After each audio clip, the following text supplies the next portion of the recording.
Millennials might not remember what life was like before you couldn't make an online purchase, when you had to travel to the next town to find a decent bookstore, when such a thing as PayPal was just a twinkle in the eye of space cadet Elon Musk. Not only has the store come to you via the internet, but it's thought it won't be too long until drones are dropping off goods at your house from the air a la last year's burrito drone, and little robots are marching down every high street with a view to deliver your x-ray specs. The future is nigh, and while some older folks might lament the end of those days when you knew and trusted the family that owned the local hardware store, it's doubtful the past will make a comeback. Today, we'll take a look at the reason why. In this episode of the Infographic Show, Walmart versus Amazon. Don't forget to subscribe and click the bell button so that you can be part of our notification squad. First, we'll need a bit of background on these two giants, entities that have just become bigger enemies. We'll start with Walmart. The first Walmart store was opened in 1962 in Rogers, Arkansas, by a former soldier and shrewd businessman called Sam Walton. By the time he opened what was called the Walmart Discount City Store, he'd already found success as a store owner, keeping his shelves full with a diversity of goods, most of which were American-made. He was, by all accounts, a noble recipient of the American dream and said he followed 10 strict rules for business. They included share your profits with associates, listen to everyone in your company, and swim upstream. At the time of Sam's death from cancer in 1992, there were 1,960 Walmart stores. In his will, he left $100 billion to his heirs, and today the Walton family is the richest family in the world with around $150 billion. If Walmart were a country,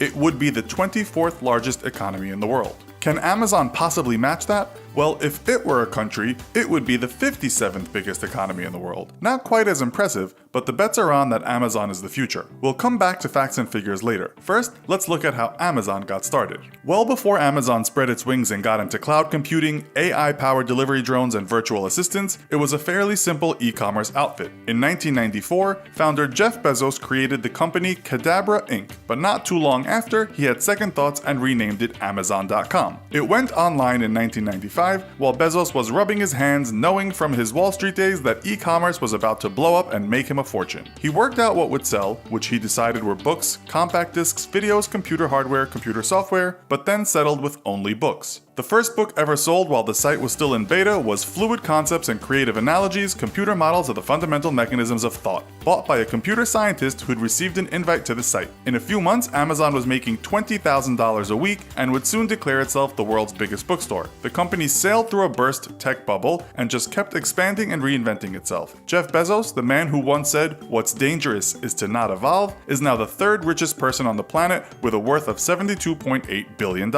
What's his current plan? To upend Walmart's dominance. Back to the numbers. One of the most amazing facts about Walmart is the number of employees it has, which is an astounding 2.3 million in 11,695 stores in 28 countries. As we pointed out in another show, this means it could employ almost everyone in the UK's second largest city of Manchester, including the soccer team. 1.5 million staff are employed in the US, which includes its current CEO Doug McMillon. Its revenue for 2016 was $485.9 billion, and its valued at $221.1 billion. It made a profit last year of $13.6 billion. Amazon services are available all over the world, whether you are buying a new laptop or watching something on Amazon Prime. Most of its 341,400 employees work in the United States, but it also employs people in 17 countries. Its revenue last year was far lower than Walmart's at $136 billion, although its net worth is higher than its new foe at $427 billion. Last year, it made a profit of $2.4 billion. According to MarketWatch, Amazon's net worth is not only so high because of its being the Walmart of the web, but also because of its Amazon Web Services, which is leading the fight for dominance of the cloud. This is not just about selling space and services, but also about understanding big data and working out what you, the customer, the mark, will buy. Walmart doesn't have that kind of power, but does it need it? Walmart knows it needs to get into the e-commerce business, but it is way behind Amazon at the moment. In 2015, of Walmart's vast profits, only $14 billion came from its e-commerce sales. According to recent articles, it takes customer data far more seriously than it did before, but still, Amazon wins this fight hands down. Another blow to Walmart is that Amazon just acquired the supermarket chain Whole Foods for $13.7 billion.